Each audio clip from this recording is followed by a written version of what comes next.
All right. So this week I flew to Washington, D.C. I was invited by Senators Blumenthal and Elizabeth Warren to participate in this, what they're calling a spotlight hearing on the free press. Natalie, did you by any chance catch any of this hearing?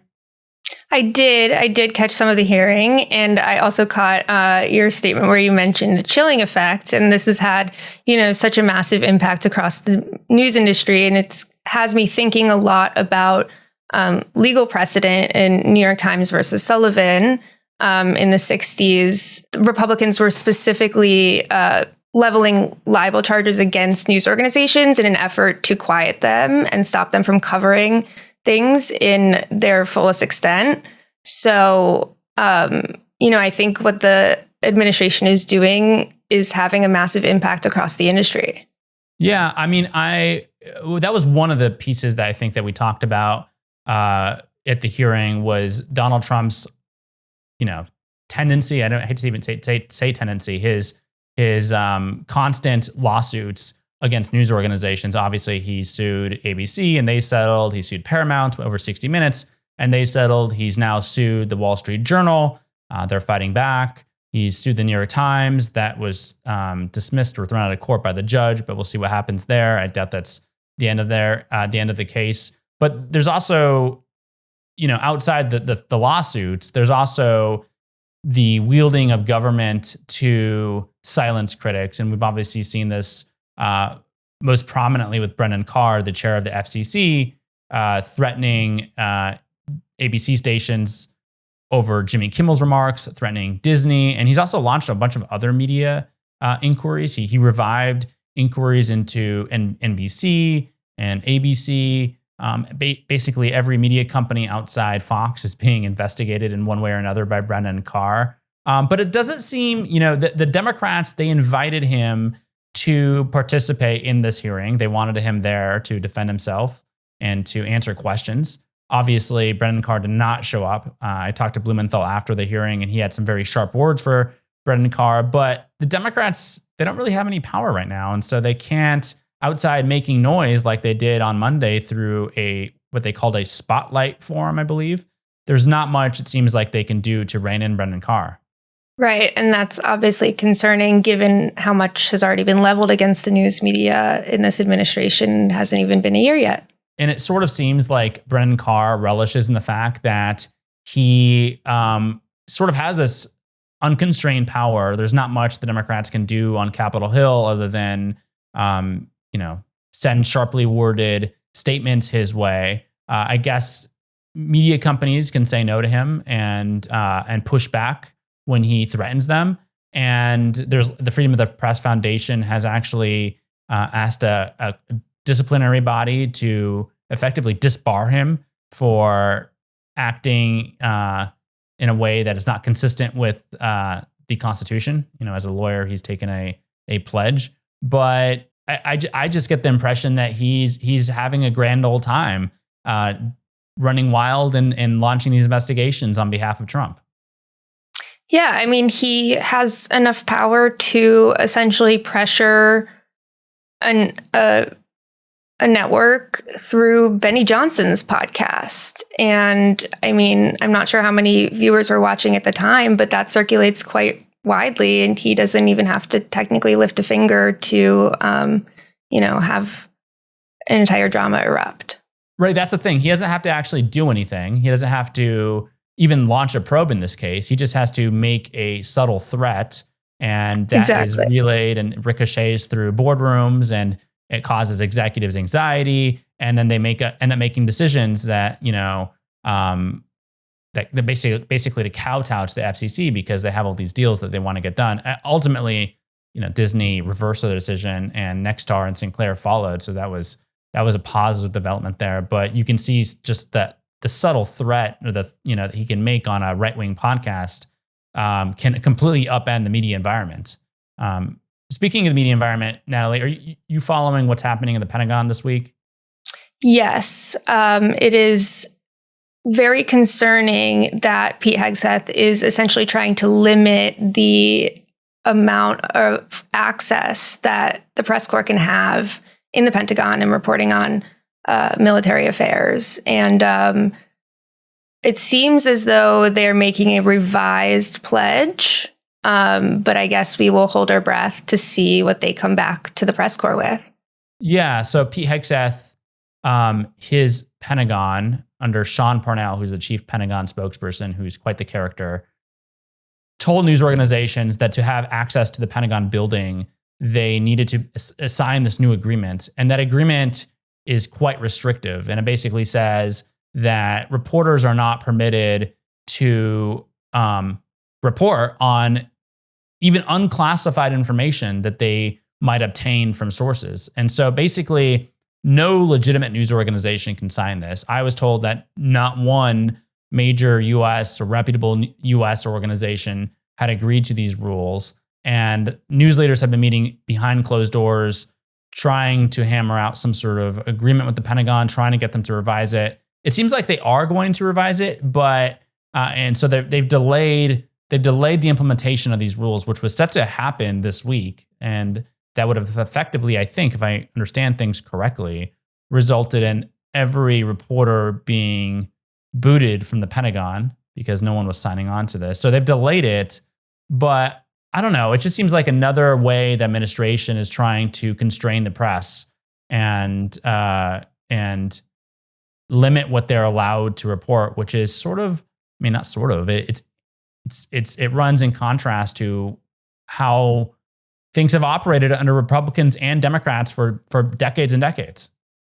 Well, on the bright side, I will say that I think it's clear that the collective action between the news organizations, with none of them signing this pledge, has clearly made an impact with the Pentagon reassessing. So I do think that, relating back to our conversation from earlier about, pressure against news organizations from the administration, I think it sort of speaks to how effective the media can be collectively. That's a problem though. I feel like this is a rare instance where there's this collective action against restrictive new agreement. When the White House seized control of the press pool earlier this year and bullied the Associated Press for refusing to call the Gulf of Mexico the Gulf of America and exiled HuffPost from the press pool, you didn't really see any of the other outlets do anything. They all continued to operate. Well, it begs the question whether or not, if they had done that, if there would have been significant changes as a result. I do wonder that, because I think that Trump in particular likes to be in front of the cameras. And if all of a sudden the camera stopped showing up in the Oval Office and he wasn't being carried live on CNN, or even MSNBC or Fox News, I wonder whether they would have thought twice about seizing control of the press pool. But the press basically, outside putting out some statements, didn't really do anything in that case. I think it was more challenging for the White House press pool. One, because taking control wasn't, I think, seen as the same, as catastrophic as what the Pentagon was trying to do, which is basically say we have to approve everything you report. But still, it feels like, and certainly there was a lot of, at the time when I was reporting on this, there was a lot of reporters who had hoped that there would be more collective action, that there might be some sort of boycott of press sprays in the Oval Office, but there was nothing really. And the people with the real power, the networks that put Trump on TV, were obviously not going to lose access to him because, they want to keep, I guess, putting him on TV. And so the White House won that fight. But it seems like the press might be winning the fight here at the Pentagon. We'll see. I'm curious what sparked this. I know that Pete Hegseth has not gotten a ton of favorable coverage since he's been in the administration, but I'm curious if there was a specific leak that made him decide to clamp down.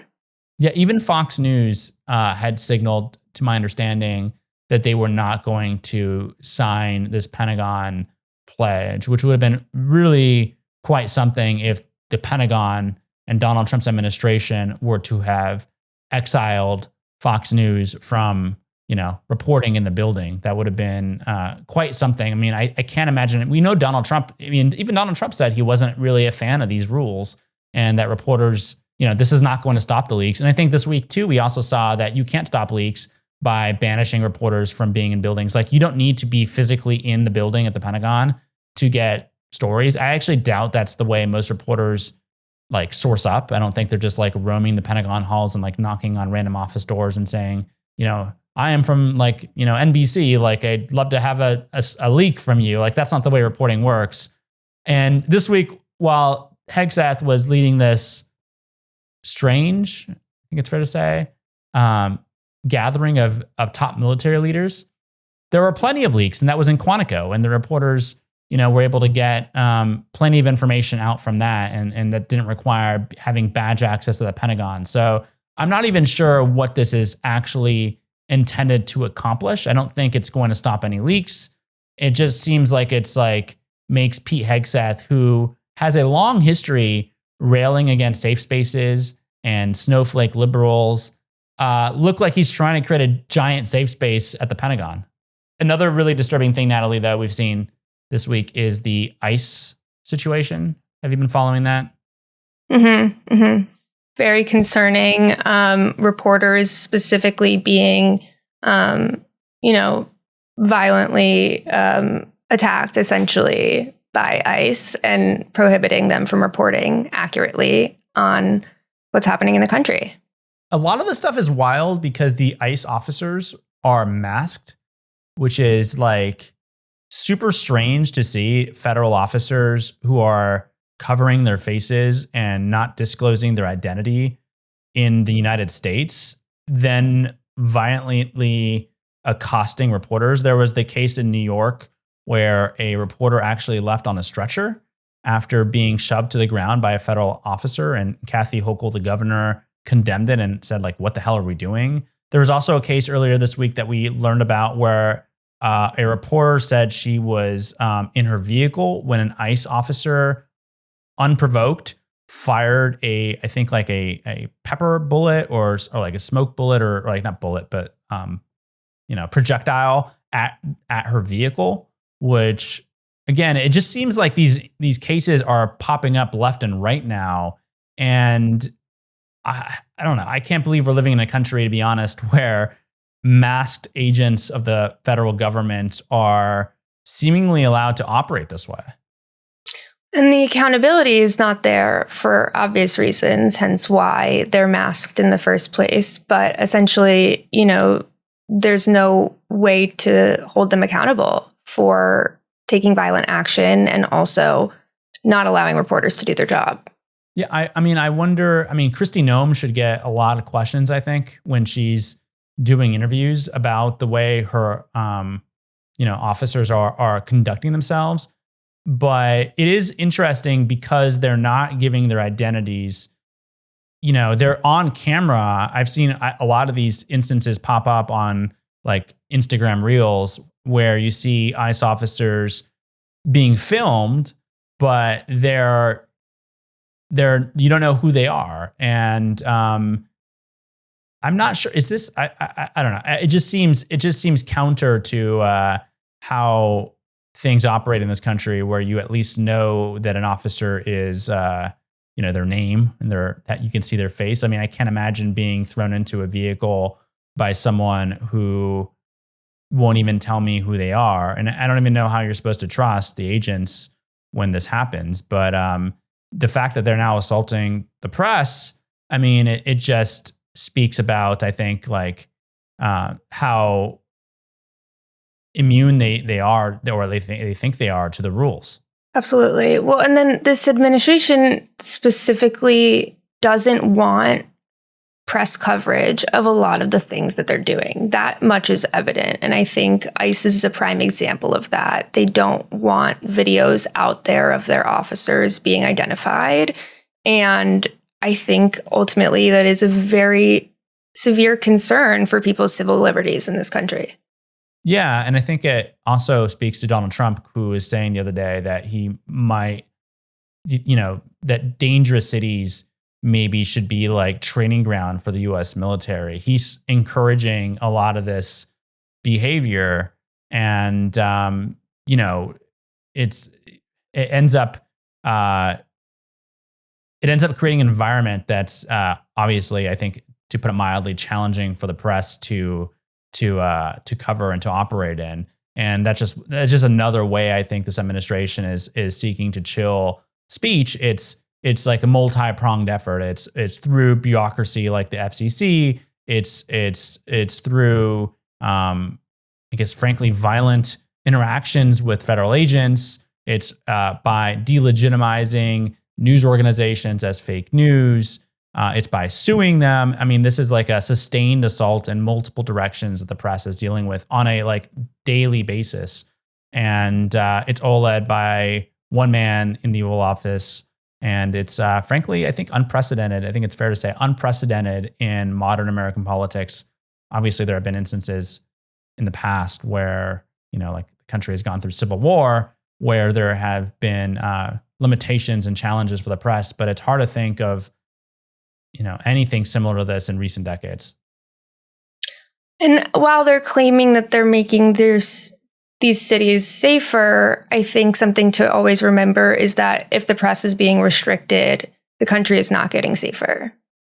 Yeah, I think that's a good point. Like, the press is there reporting on behalf of the public. That's what the press does. And so the fact that they generally, when you're trying to constrain press access, it's because you want something hidden, that you don't want something out in public. And so this all signals to, I think, if you look at this, it's because they are doing things that they know they probably shouldn't be doing. And they don't want coverage of that because it's unflattering to the administration. And so they're trying to shut out the press in any way they can so that the public does not see what they're doing, and so that they can operate in the shadows and get away with things that would certainly outrage people if they were to see them, you know, on video or reported on the front page of a newspaper or on the evening news. And so, anyway, you end up with the press under attack. Thank you for watching Power Lines. For more analysis and insight, subscribe to our YouTube channel down below, like this video, and you can watch more of us right over here.